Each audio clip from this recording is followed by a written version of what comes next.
इन सब बातों पे विश्वास करते हैं? प्लीज अपना हाथ उठाएं जिनको विश्वास है। मैं काफी कम लोग देख सकता हूं जिनको भूत प्रेतों पे विश्वास है। बाकी लोग शायद मेरी तरह थे जिन्हें भूत प्रेतों पे विश्वास नहीं था। मैं भी आप लोगों की तरह ही एक नॉन बिलीवर जिसे भूत प्रेत बात विश्वास नहीं था, ना ही टाइम था इन बेफिजूल की बातें करने का और सुनने का। जो भी मुझसे बोला करते थे भूत प्रेत की कहानियां, मैं उन पे हंसा करता था। मैं एक कमर्शियल पायलट था और अमेरिका में एक घर में रह रहा था। वहां पे मैंने कुछ ऐसी चीजें देखी जिसने मेरा बिलीफ सिस्टम चैलेंज किया और मेरी जर्नी बादलों से नीचे उतर के भूतों के रास्ते में चली गई। मैं एक पैरानॉर्मल रिसर्चर बन गया। दुनिया भर में घूम के मैंने कई ऐसी जगह देखी है जहां लोग बोलते हैं भूत प्रेत रहते हैं, यानी हॉन्टेड जगह। लेकिन कितनी सच्चाई है इन बातों में जिसे हम हॉन्टेड बोलते हैं या स्पिरिट बोलते हैं या सोल बोलते हैं? क्या कोई साइंटिफिक प्रूफ है? कई लोग तो ये भी बोलते हैं कि साइंस के पास इन सब बातों के लिए रूम नहीं है। लेकिन क्या सच बात है? ऐसा नहीं है। आज साइंस इन बातों को मानने लगी है कि ह्यूमन कॉन्शियसनेस यानी हमारी कॉन्शियसनेस हमारे फिजिकल डेथ के बाद भी सरवाइव कर सकती है। आपने दुनिया में कितने केसेस सुने होंगे जिसमें आदमी मरकर वापस जिंदा हो जाता है? दुनिया भर में ऐसे 10 मिलियन से ज्यादा केसेस डॉक्यूमेंटेड हैं। इसे हम नियर डेथ एक्सपीरियंस बोलते हैं। और सारे लोगों के एक्सपीरियंस काउंट करने के बाद हमने देखा है कि सबका एक्सपीरियंस बहुत ही सिमिलर होता है। सब बिलीव करते हैं कि उनकी कॉन्शियसनेस उनकी बॉडी से निकल गई है और कुछ देर बाद किसी तरह से वापस आ गई है। इसके अलावा एक सर्वाइवल हाइपोथेसिस है जो बताती है कि ह्यूमन कॉन्शियसनेस फिजिकल डेथ कैसे सर्वाइव कर सकती है। इस थ्योरी को सपोर्ट करते हैं आइंस्टाइन की थ्योरी और law of conservation of energy. Einstein की थ्योरी आपने सुनी होगी, E=mc², और law of conservation of energy जो बताती है कि energy can not be destroyed, can not be created, but it can change forms. हम सबके शरीर के अंदर जो भी चल रहा होता है, क्या होता है? बेसिकली इलेक्ट्रॉनिक इंपल्सेस होते हैं। जब भी हम कुछ सोचते हैं या कुछ करते हैं या हमारे बॉडी में कुछ भी फंक्शन चल रहा होता है तो वो इलेक्ट्रिकल पल्सेस होते हैं जो हमारी बॉडी में ऊपर नीचे होते हैं और ब्रेन उनको रीड करता है, डिकोड करता है। लेकिन साइंस के लिए, बायोलॉजिकल साइंस के लिए आज सबसे बड़ी मिस्ट्री है brain mind mystery. Biological science मानती है कि ह्यूमन माइंड होता है, लेकिन उसे यह पता नहीं ह्यूमन माइंड की लोकेशन कहां पे है। क्या वो लोकल है या नॉन लोकल है? काफी रिसर्च के बाद लोग इस बात को लेकर सामने आए हैं कि हमारा ह्यूमन माइंड जो है वो हमारे शरीर में नहीं है, बल्कि शरीर से परे है और ह्यूमन बॉडी फंक्शन से परे है। कई सारी थ्योरी ये बताती है कि हमारी आत्मा हमारा माइंड है जो हमें कंट्रोल करती है। हमारा शरीर एक कंप्यूटर की तरह है और हमारा आत्मा या फिर हमारे माइंड उसे एक कंप्यूटर ऑपरेटर की तरह ऑपरेट करती है।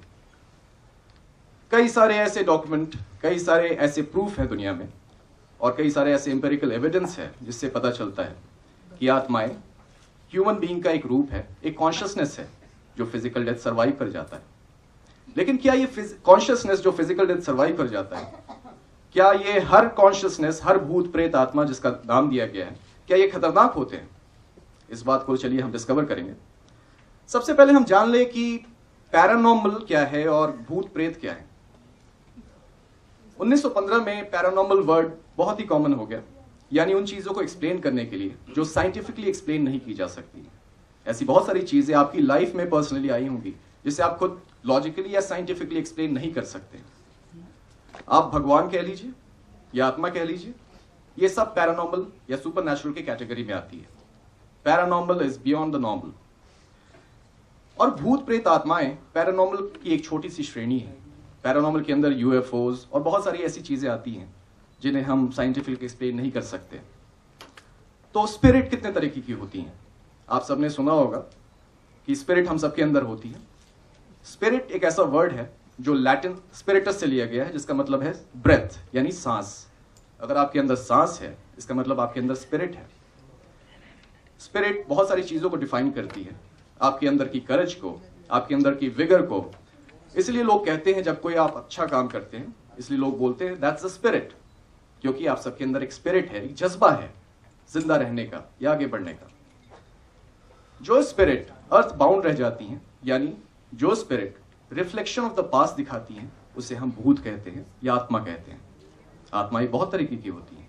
ह्यूमन स्पिरिट वो आत्मा जो इंसानों से बिलोंग करती है, जो इंसानों की कॉन्शियसनेस है, उसके फिजिकल डेथ को सर्वाइव कर चुकी है। लेकिन लोग फिजिकल डेथ सर्वाइव क्यों करते हैं? हम सबके अंदर एक स्ट्रॉन्ग विल पावर होता है और सर्वाइवल इंस्टिंक्ट होता है। कुछ लोगों में इतना ज्यादा होता है कि वो अपनी मौत को भी पीछे छोड़ सकते हैं। कई केसेस देखे गए दुनिया में जिसमें भूत प्रेत आत्माएं जिंदा इंसानों से बात करती हैं। और इन सब बातों का प्रूफ लेने के लिए मैं दुनिया के ऑलमोस्ट हर कोने में घूमा हूं, ऑलमोस्ट हर हॉन्टेड प्लेसेस पे गया हूं, ये पता करने के लिए क्या कोई एविडेंस मैं पा सकता हूं जिससे पता चले कि भूत प्रेत सही में होते हैं। मैं आपको कुछ चीजें दिखाऊंगा जिससे आपको भी पता चलेगा कि मैंने क्या रिकॉर्ड किया है और सच्चाई कितनी है। तो हमारे रिकॉर्डर में कई बार सवाल पूछने के बाद कुछ ना कुछ आवाज ऐसी आती है जो हमने उस समय नहीं सुनी रहती है, और वो किसी ऐसे शख्स की होती है जो हमारे साथ अवेलेबल नहीं रहता है। थॉमस एडिसन जो दुनिया के बहुत बड़े साइंटिस्ट रहे हैं, उन्होंने ईवीपी का डिस्कवरी किया था। उन्होंने इलेक्ट्रॉनिक गैजेट के जरिए अपनी मरी हुई मदर से बात की थी और रिजल्ट इतना अच्छा आया कि आज तक ईवीपी सेशन हर जगह फॉलो होता है। कुछ ही दिन के अंदर, जो काफी हॉन्टेड माना जाता है, मेलबर्न में, वहां पे हमने एक आवाज रिकॉर्ड की, वो मैं आपको सुनाने जा रहा हूं। उसके अलावा दिल्ली के एक सिमेट्री में हमने एक रोती हुई औरत की आवाज कैप्चर की जो हमारे सामने नहीं थी। तो मेरे एक मित्र जिनकी नीली आंखें हैं, वो इन्वेस्टिगेट करने गए किसी हॉन्टेड होटल में, लेकिन अचानक से वो बेहोश होकर गिर गए। क्या हुआ हमें पता नहीं, लेकिन जब हमने उनका रिकॉर्डर प्ले किया, ऑडियो रिकॉर्डर, तो हमें एक ऐसी आवाज मिली जिसमें ये कहा जा रहा है, आई हेट ब्लू। हमने कदमों की आवाजें रिकॉर्ड की हैं, कई डिसएम्बोडेड वॉइस रिकॉर्ड की है जो हम अपने कान से नहीं सुनते और हम देख भी नहीं सकते हैं कौन बोल रहा है, लेकिन हमारे रिकॉर्डर में आता है। और उसके अलावा कई लोगों ने अपना नाम सुना है, विस्पर सुना है, और कई सारी ऐसी चीजें। दूसरी चीज जो मैनिफेस्टेशन की होती है वो विजुअल मैनिफेस्टेशन। जैसा आपने देखा इस वीडियो में, कुछ परछाइयां सी नजर आ रही थी। स्पिरिट्स अपने आसपास से एनर्जी लेती हैं और अपने आप को दिखाने की कोशिश करती हैं उसी फॉर्म में जिस फॉर्म में वो लाइफ में थी, लेकिन कई बार एनर्जी इतनी अवेलेबल नहीं होती है, इसलिए वो शैडो के रूप में उभरती है और इसे हम शैडो पीपल बोलते हैं। दुनिया भर से ऐसे कितने केसेस हैं जिसपे लोगों ने शैडो पीपल देखा है। उसके अलावा और हमारे रिसर्च के दरमियान जो भी चीजें सामने आई हैं वो सब आप हमारी वेबसाइट पे भी देख सकते हैं। और भूत आय के जरिए हम उन कहानियों को पेश कर रहे हैं जो लोगों पे बीती है। कुछ लोगों को भूत दिखते हैं, कुछ लोगों को बहुत ज्यादा दिखते हैं और कुछ लोगों को बिल्कुल नहीं दिखते हैं। ऐसा क्यों होता है? ये इसलिए भी होता है क्योंकि लोगों की साइकिक एबिलिटीज अलग अलग होती है।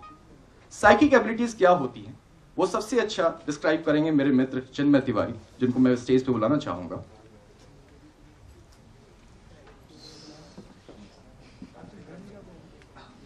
साइकिक मेरी समझ से यहाँ पे सभी लोग हैं, क्योंकि ये ऐसी एक प्रक्रिया जिसको हमने साइकिक बोला है, वो एक मीडियमशिप है। आपने काफ़ी बार महसूस किया होगा कि आपके अगर कोई प्रियजन है, अगर वो तकलीफ में और आपको अचानक से उनकी वाइब्स आने लग जाती है, उनकी याद आने लग जाती है, तो ये क्या है? That is called psychic. संवेदनशीलता, sensitivity. The more you are sensitive, the more you are psychic towards paranormal activity. Thank you.